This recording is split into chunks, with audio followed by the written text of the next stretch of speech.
She had 17 seconds between the sound of the laughter and the moment she decided not to turn around. She counted them the way she counted everything, precisely, privately, with the quiet attention of someone who had long understood that the world does not reward its noticers. The laughter came from the doorway behind her.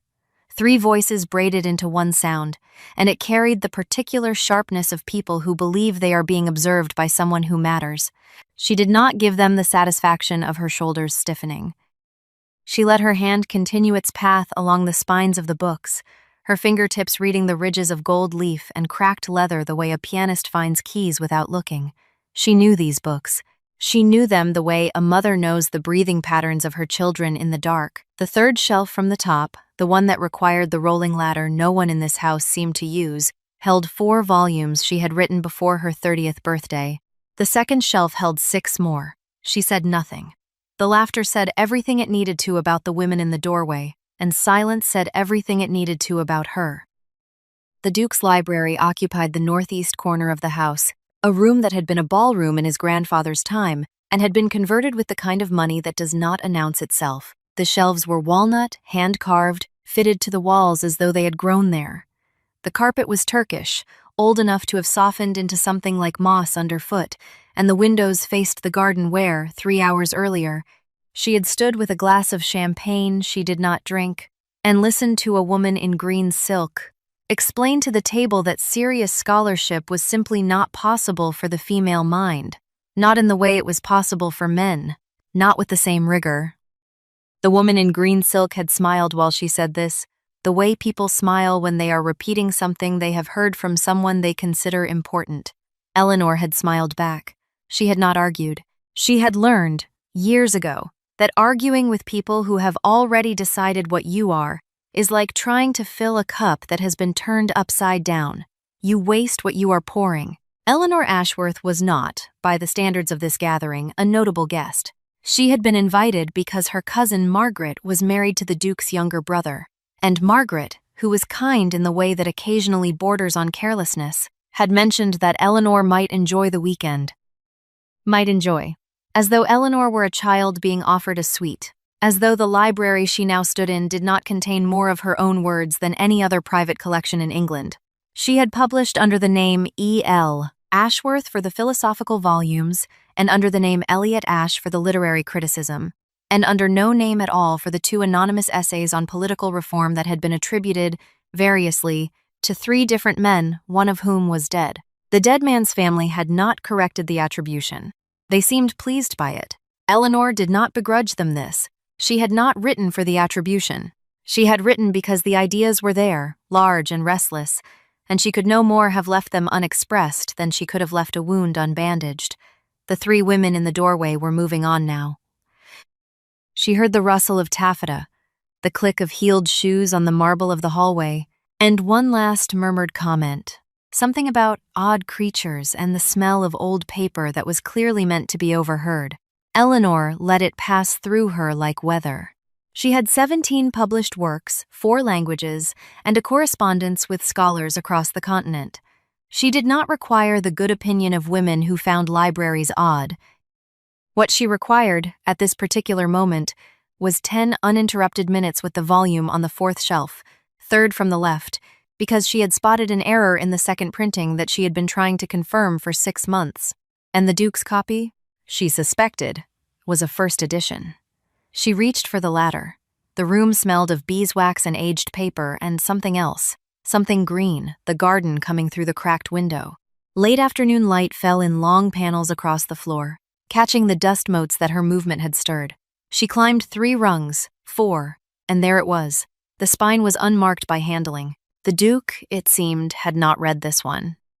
Or he had read it so carefully that he had left no trace, which was a different kind of attention entirely. She drew it from the shelf with both hands, the weight of it familiar, the slight give of the binding against her palms like a handshake from a former self. She opened to page 214.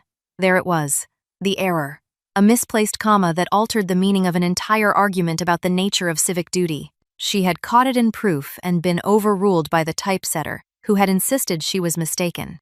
The typesetter, who could not read Greek and had therefore not understood that the clause required a different pause.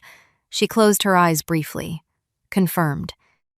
6 months of wondering settled in 4 seconds. She allowed herself a small, private smile, the kind that costs nothing and is worth everything. She did not hear him enter.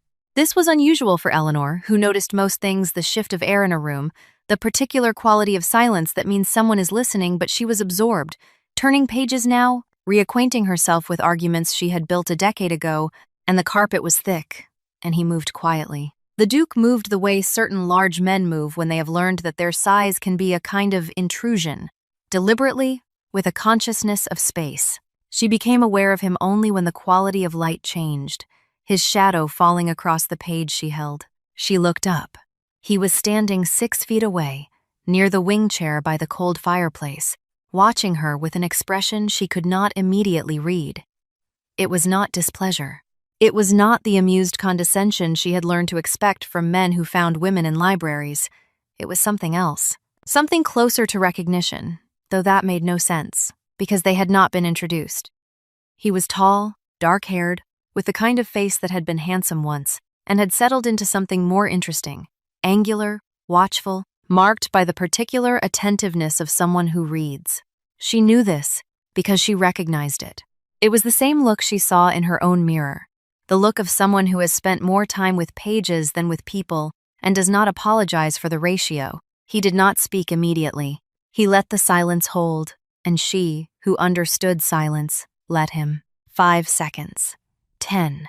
The clock on the mantel measured them out in small, precise sounds. Then he looked at the book in her hands. He looked at the shelf she had taken it from. His gaze moved along the row of spines with a slowness that was almost physical, touching each one, counting. She watched him count. She watched him reach the end of the shelf and come back to the beginning and count again. Something shifted in his face. A muscle near his jaw moved very slightly, and his eyes gray. She saw now the gray of winter sky. The gray of old silver came back to her with a different weight behind them. "You have climbed my ladder," he said. His voice was lower than she expected, and dry and unhurried. She held the book against her chest like a shield, or perhaps like evidence. "I have," she said.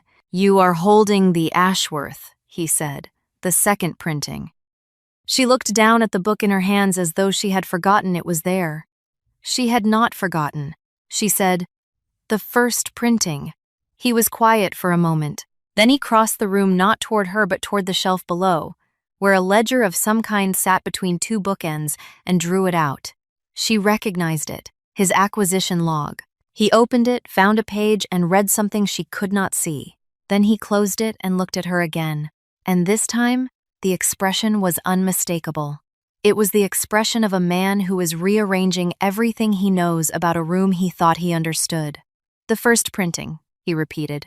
"There are 11 copies known." She said nothing. He said, "You knew exactly where it was on the shelf." And then, because she was tired, because she had spent 3 hours being invisible, because the women in green silk had laughed, and the women in the doorway had laughed, and she had been polite about all of it, she said the rest of it too. "I did not need to look, because I wrote it, and the one beside it, and the 4 on the shelf above. And the 2 volumes of criticism that you keep, unless you have moved them, on the bottom shelf behind the armchair where the light is poorest, which has always irritated me because they deserve better light than that." The clock ticked. The dust motes turned in the late gold of the afternoon. He did not laugh. He did not disbelieve. He did not ask her to prove it. He looked at her the way one looks at a landscape one has seen in a painting and is now encountering for the first time in life, with a kind of wonder that is also a kind of reckoning. "You are E.L. Ashworth," he said. And she said, "Yes." And he said, "You are also Elliot Ash." She hesitated. The hesitation was its own answer. He nodded slowly. "The anonymous essays on reform," he said. She did not confirm. He did not need her to. The silence confirmed. He looked at the book she held against her chest, then at the ladder, then at the 11 shelves of his library that suddenly meant something different than they had 10 minutes ago. Then he said, "The comma on page 214, and she felt something crack open in her chest that she had not known was sealed, You noticed the comma, she said. It was not a question. He said, it has troubled me for 3 years. The clause requires a different pause. The Greek construction, yes, she said.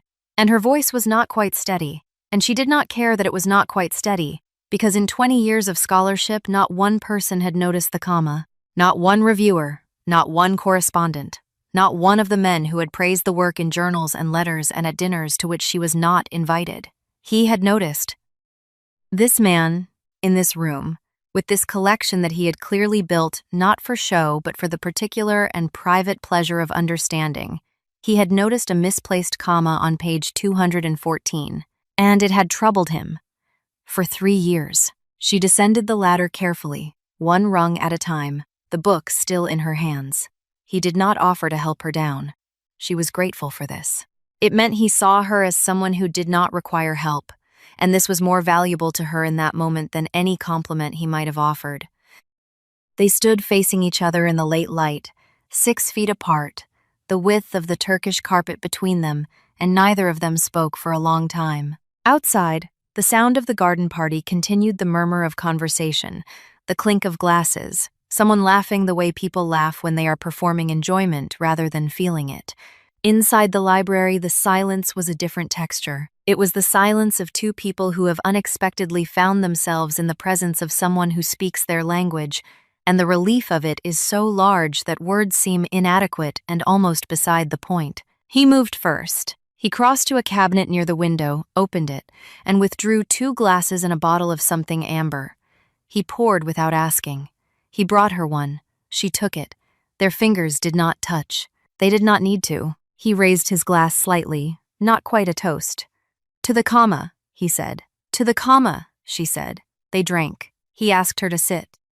Not in the way men usually asked her to sit with the implication that standing was unfeminine or that she must be tired, but in the way one scholar asks another, which is to say, I have questions, and they will take some time. She sat in the wing chair by the cold fireplace. He sat in the one opposite, and the cold hearth between them was oddly appropriate, she thought, because this was not a fire that had been lit yet. This was kindling.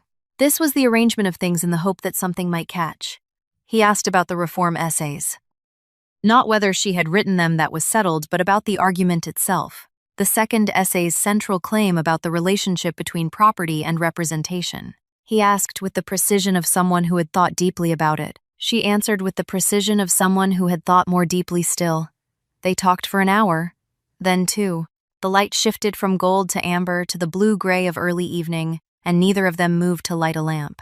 They sat in the gathering dark and argued not with heat but with the focused, pleasurable intensity of people testing ideas against each other, the way one tests a blade against a whetstone. He disagreed with her on one point. She conceded nothing. He respected this. She could see it in the way he leaned forward when she pressed her argument, the way his fingers steepled and his head tilted slightly to the left, as though physically receiving her words and turning them over.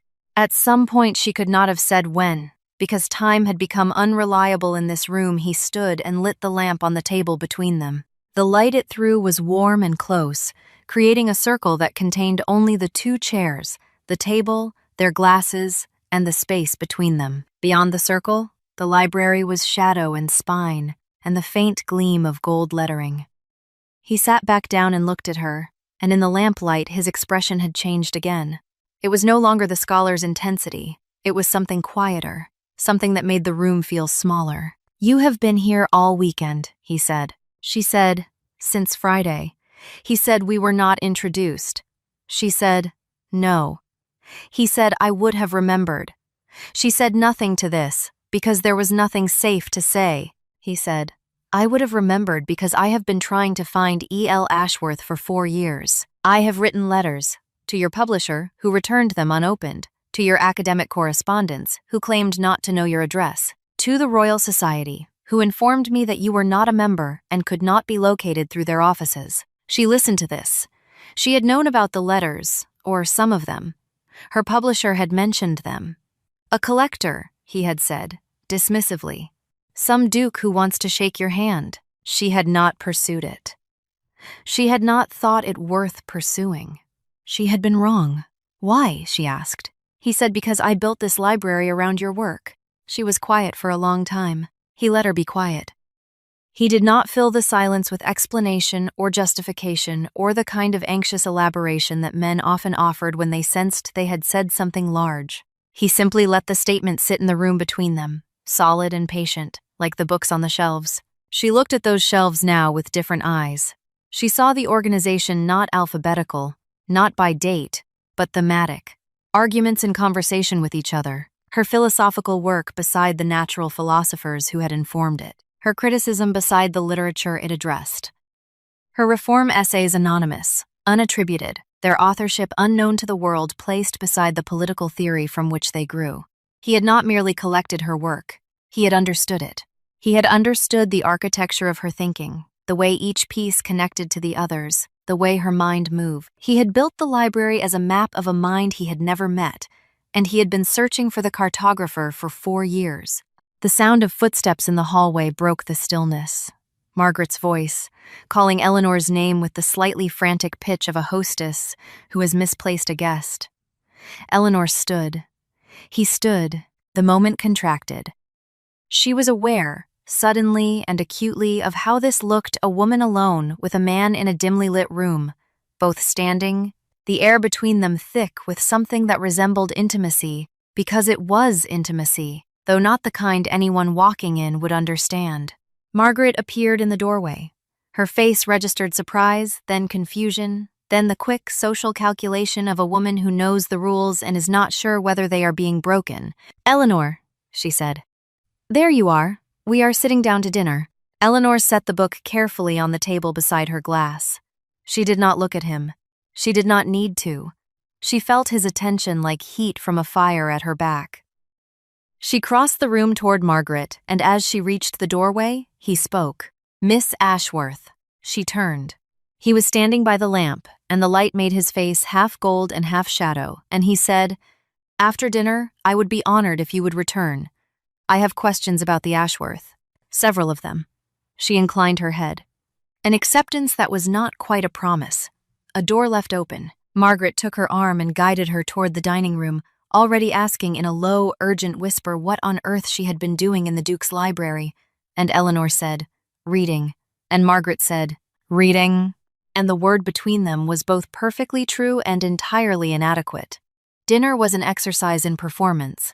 24 guests arranged around a table that gleamed with silver and crystal, the candlelight multiplying itself in every polished surface until the room seemed to contain 100 small fires.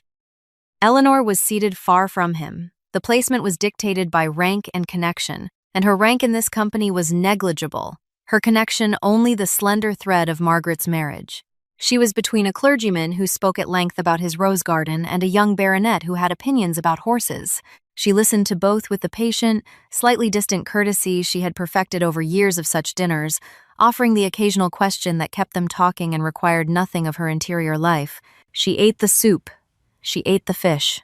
She moved food around her plate with the mechanical competence of someone whose mind is entirely elsewhere. She did not look at him. She did not need to. She was aware of where he sat the head of the table, 17 chairs away the way one is aware of magnetic north. Once, when the clergyman paused to butter his bread, she allowed herself to glance toward the far end. He was listening to the woman on his left, his head inclined politely, his fork idle in his hand. And then, as though he had felt her gaze the way she had felt his in the library, he looked up. Their eyes met across the length of the table, across the silver and the crystal and the 100 small fires. It lasted 2 seconds, perhaps 3. The clergyman resumed his account of aphids. Eleanor turned back to him and said, "How dreadful," and meant nothing by it, and thought about the comma on page 214. After dinner, the party separated in the customary fashion, the men to port and cigars, the women to the drawing room and coffee and the kind of conversation that is expected of women in drawing rooms. Eleanor drank her coffee. She listened to Margaret's mother-in-law discuss the difficulty of finding good linen. She listened to the woman in green silk whose name was Mrs. Fairchild and who was, Eleanor had gathered, considered a wit, offer her opinions on the latest novels with the confidence of someone who has read reviews rather than books. Eleanor did not contribute to this discussion, though she had written the novels being discussed. Not all of them. 2 of them. under yet another name. She finished her coffee. She set the cup down carefully on its saucer, aligned the handle with the rim, and stood. "Excuse me," she said. Margaret looked up. Mrs. Fairchild looked up. 3 other women looked up with the particular alertness of people who are hoping someone will do something worth discussing later. Eleanor smiled pleasantly and said, "I left my shawl in the library." She had not brought a shawl. It did not matter. The excuse was a door, and she walked through it. The library was dark when she returned, save for the single lamp he had lit earlier, still burning on the table between the wing chairs. He was already there. He had not waited for the port. He was standing by the shelf, her shelf, she thought, and the possessiveness of this thought startled her with a volume in his hands. The second book of criticism.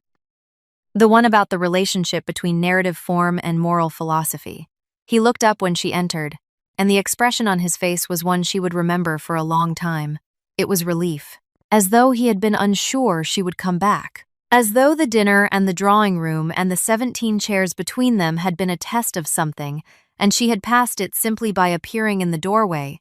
She closed the door behind her. The click of the latch was very loud in the quiet room. He set the book down. She crossed to the wing chair and sat without being asked, because they were past that now. He sat opposite her. The cold fireplace between them. The lamp between them. The years of letters and scholarship and solitary thought between them, and also the strange, unprecedented absence of distance that happens when one mind recognizes another. He asked his questions. They were good questions, sharp, specific, revealing the depth of his reading and the seriousness of his thought. He asked about the argument in Chapter 7 of the philosophical work, the one that had been most criticized, the one she was most proud of. He asked whether the criticism had troubled her. She said, "No." She said, "The critics misread the claim because they began from an assumption I had already rejected in Chapter 3, and they did not notice the rejection because it was quiet." He smiled at this.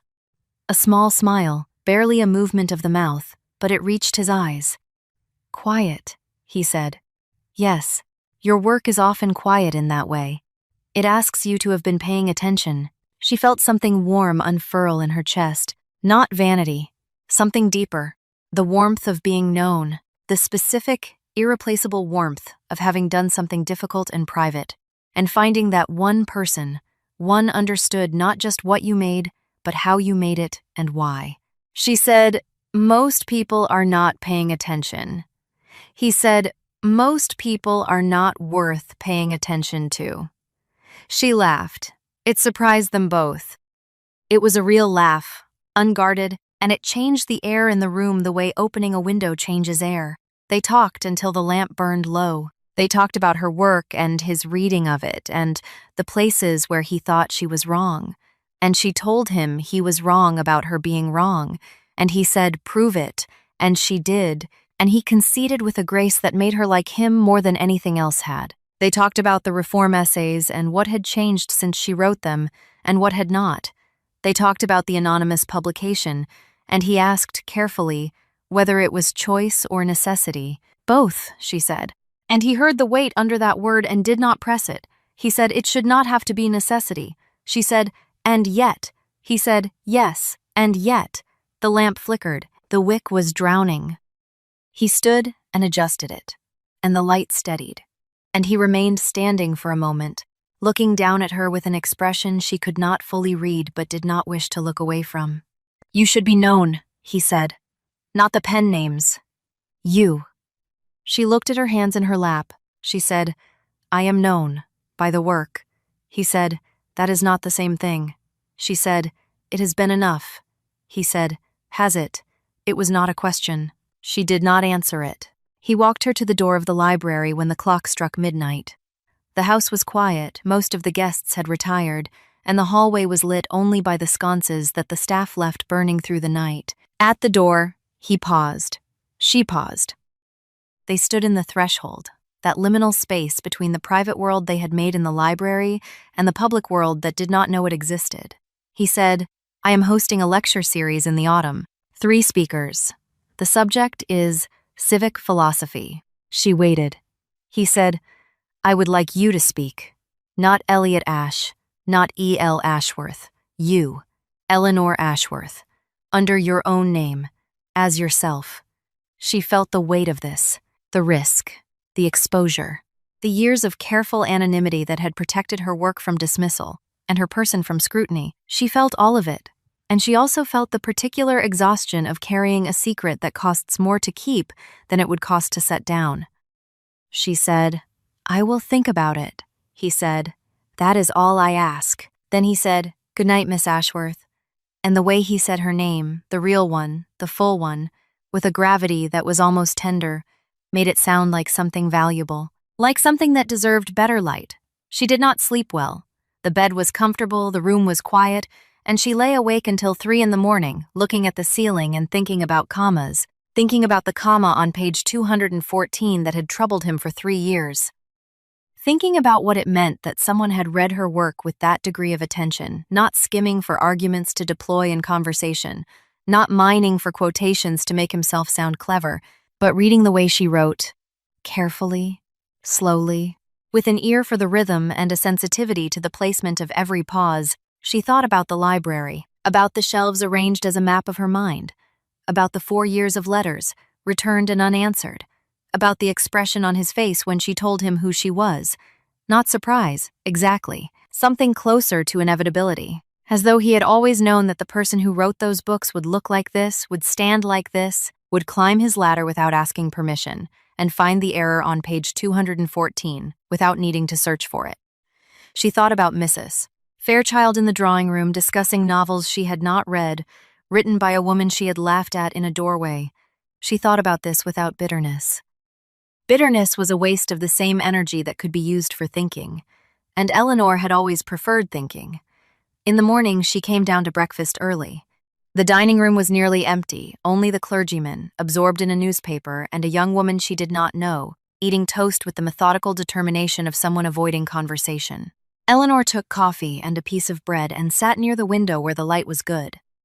She had brought a small notebook, she always carried one, and she wrote for 20 minutes, capturing an idea that had come to her in the night about the relationship between anonymity and authority, about the paradox of a voice that gains power, precisely because it cannot be dismissed as female, and what this says about the listeners rather than the speaker.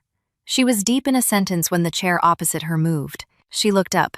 He was sitting down, a cup of coffee in his hand, his hair slightly disordered in a way that suggested he, too, had slept poorly. "Good morning," he said.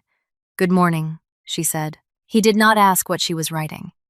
He simply sat with his coffee and looked out the window at the garden, and the silence between them was comfortable in a way that silence between near strangers should not be. After a while, he said, "I have thought of another question about Chapter 7. She said, "Only one?" And he smiled, that small restrained smile that she was beginning to understand was his version of a laugh, and said, "To begin with." They walked in the garden after breakfast. It was not planned she had gone out for air, and he had appeared on the path ahead of her, and they had fallen into step together with the naturalness of people who have been walking together for years rather than hours. The garden was beautiful in the way that wealth makes things beautiful, every hedge precise, every border considered, the roses fat and imperious on their stems. She said, "Your garden is very controlled." He said, "My gardener is very determined." She said, "Do you prefer it controlled?" He was quiet for a moment. Then he said, "I prefer things that reveal their nature honestly." A pause. She felt the subtext of this settle between them like pollen. They walked on. He showed her the walled kitchen garden, where herbs grew in orderly rows and a cat slept on the warm stones of the path. He showed her the old orchard, where the trees were gnarled and unpruned and the fruit fell where it chose. "I prefer this part," he said. She said, "Yes, because it is not performing." He looked at her. He said, "Precisely." The cat had followed them and was winding between their feet, and she bent to touch its head. And when she straightened, he was watching her with that expression again, the one that was half recognition and half something else, something that made the morning air feel warmer than it was. The weekend ended as weekends do, with departures and carriages, and the particular flurry of servants and luggage that marks the dissolution of a temporary world. Eleanor packed her bag. She placed the small notebook on top, the new pages filled with the cramped, rapid handwriting that was hers alone. Margaret appeared in her doorway. pink-cheeked and slightly breathless, to say that the carriage would be ready in half an hour. Eleanor thanked her. Margaret lingered. She said, "You spent a great deal of time in the library." Eleanor said, "Yes," Margaret said, "with His grace." Eleanor said, "He has an excellent collection." Margaret opened her mouth, closed it, opened it again, and said, "Eleanor, are you?" And Eleanor said, "Reading." "Margaret, I was reading." And Margaret laughed uncertainly and went away. And Eleanor closed her bag and looked out the window at the garden one last time, at the precise hedges, and the controlled borders, and the fat roses, and beyond them, just visible, the wild orchard where the fruit fell where it chose. He was in the entrance hall when she came down. He was saying goodbye to other guests, the clergyman, the baronet, Mrs. Fairchild in her green silk, now wearing a traveling coat and an expression of satisfied importance. Eleanor waited. She was good at waiting.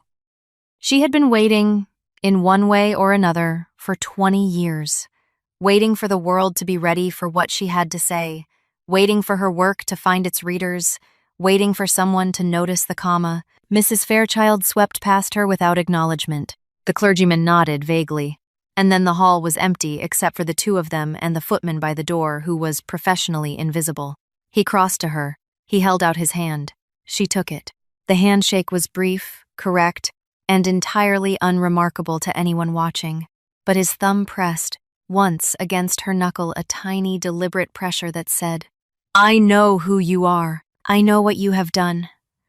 I have not forgotten." She released his hand. She said, "I have thought about your lecture series." He waited. She said, "Yes." And his face, that watchful, angular, composed face, broke into something that was not quite a smile, and not quite anything she had words for. It was simply openness, the sudden absence of guard. He said, "Good." She said, "I have conditions." He said, "I would expect nothing less." She almost smiled. Almost. She picked up her bag and the footman opened the door, and the autumn light came flooding in like a promise. The lecture was in October. She had 4 months to prepare, which was more than she needed and less than her nerves suggested. She wrote the lecture in 3 weeks, revised it for 2 months, and spent the final 3 weeks pretending she had not already memorized every word. It was, she decided, going to be about the comma. Not literally, not only, but about what the comma represented, about the difference between being read and being understood, about the space between a pause and a silence, and how meaning lives in that space, and how power determines who is allowed to place the pause and who must simply accept where it falls. She wrote it under her own name, Eleanor Ashworth, the full, unabbreviated, unmistakable name on the front page where anyone could see it. It felt like standing in a room without armor. It felt like the first morning she had ever written before the pen names, before the necessity, when the words were just the words and the name was just the name, and neither of them had learned yet to be afraid of each other. He wrote to her twice during those 4 months. The letters were formal in structure and intimate in content, the handwriting precise, the paper heavy, the arguments sharp and unsparing. He disagreed with her, in the first letter, on a point she had made about the nature of intellectual courage. She disagreed with his disagreement in her reply. He sent a second letter conceding half the point and pressing her further on the other half. She pressed back. Their correspondence had the quality of fencing, not aggressive, not hostile, but alert, responsive, each stroke testing the other's reach. She kept the letters in the drawer of her writing desk, beneath the current manuscript. She did not reread them. She did not need to. She remembered every word the way she remembered the placement of books on shelves by feel, by weight, by the particular shape they made in the dark. October came. The lecture hall was full, which surprised her, and warm, which did not. She stood behind the curtain at the side of the stage and listened to the murmur of the audience, and counted. She was always counting 143 seats, and at least 130 of them occupied, and somewhere among them, him. She did not look for him. She did not need to find him in order to know he was there. The moderator introduced her. The full name, no abbreviation, no pseudonym, no polite fiction. Eleanor Ashworth, philosopher, critic, and author of, and he listed them, all of them, every title, and the murmur in the audience shifted to something sharper, something that contained surprise and reassessment, and, from certain quarters, the particular discomfort of people who are realizing they have praised work they would have dismissed had they known its source. She walked onto the stage. The light was very bright. The silence was very large.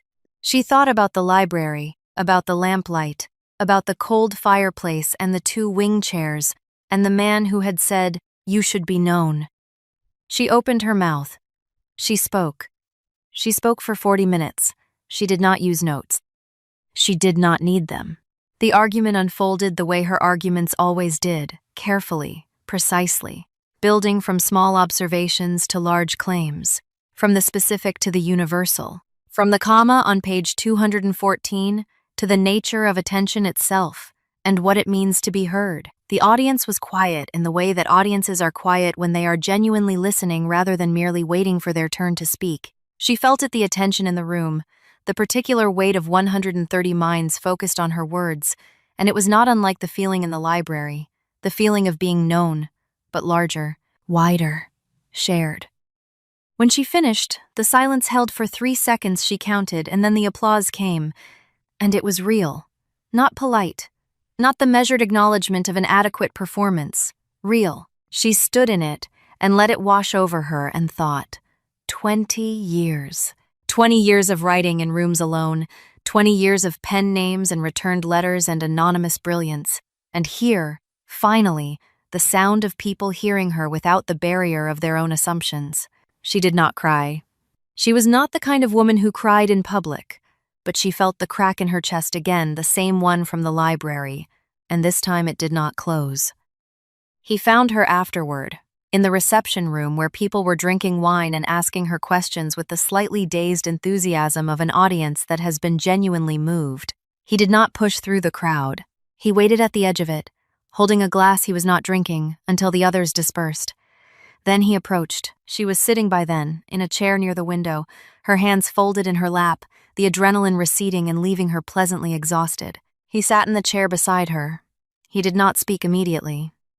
He set his glass on the windowsill and looked at her the way he had looked at her in the library, with recognition, with attention, with the quiet intensity of someone who is not merely seeing, but reading. Then he said, "The comma." She smiled. She said, "The comma." He said, "You built an entire philosophy of attention around a misplaced comma on page 214. She said, "It was always there. I simply finally said it aloud." He was quiet. Then he said, very low, so that only she could hear, "I am glad you said it aloud." And she understood that he was not only talking about the lecture. The news of the lecture spread in the way that such news does, through letters, through journals, through the steady accumulation of one person telling another who tells another. Mrs. Fairchild, it was reported, had received the information at a dinner party and had gone quite white, which Eleanor chose to regard as a compliment. The publisher wrote, somewhat sheepishly, to inquire whether Miss Ashworth might be willing to reissue the collected works under her own name. The Royal Society sent a letter that managed to be simultaneously congratulatory and apologetic without explicitly acknowledging what it was apologizing for. Eleanor read this letter at her desk, beside the window that overlooked her small garden, not a duke's garden, not precise or controlled, but hers, with its unruly lavender and its single stubborn apple tree, and she allowed herself a moment of something that was not quite satisfaction and not quite vindication. It was simpler than either of those. It was the feeling of putting down something heavy that she had carried for a very long time. She accepted the publisher's offer. She accepted an invitation to lecture again in the spring. She accepted, after some deliberation, an invitation to dine at a certain house in the northeast of England, where the library occupied a former ballroom and the shelves were walnut, and the carpet was Turkish and old enough to be soft as moss. She accepted this last invitation with a one-line note that said only, "I have thought of another question about Chapter 7. His reply, which arrived 2 days later, said only one? And she laughed alone in her study, the sound startling the cat on the windowsill, and she did not try to explain to the cat why she was laughing, because some things do not require explanation. Some things simply are, the way commas simply are, placed where they belong, marking the pause that gives the meaning room to breathe. The following spring, a new volume appeared on the Duke's shelves, not purchased from a bookseller, not acquired through a catalog, but delivered by hand on a Tuesday afternoon in April by a woman who knew exactly where it belonged. She placed it herself, on the third shelf, between the philosophical works and the criticism, and he stood below and watched her climb the ladder and said nothing, because nothing needed to be said, because they had long since passed the point where silence required filling. She descended, and he was there, and the library was quiet, and the afternoon light fell in long panels across the floor, and the comma on page 214 had been corrected in this edition. Finally, after all these years, the pause placed where it belonged. She stood beside him and looked at the shelf, her shelf, their shelf, the accumulation of 20 years of thought and 4 seasons of being known, and he took her hand, briefly, simply, with the same deliberate pressure as that first handshake in the entrance hall, and she let him, and the light was good, and the books were in order, and outside the window the wild orchard was blooming. If you have ever carried something brilliant in silence, if you have ever done your finest work behind a name that was not your own, or behind no name at all, and wondered whether anyone would ever read with enough attention to truly hear what you meant, then perhaps you understand what it is to have someone look at you the way he looked at her in that library, not at your work, not at the persona or the performance, at you, at the mind behind the comma, at the person who placed the pause. I hope someone has read you that carefully. I hope someone has noticed the comma. And if they have not yet, if you are still waiting, still writing, still carrying the weight of your own unrecognized brilliance, then I hope this story was, for a few minutes, the kind of company that makes the carrying lighter. Come back to the fire when you are ready. There is always another story here, another quiet evening, another voice waiting to say, I see you, I know what you have done, and it matters. Rest well tonight. The next story will be here when you return.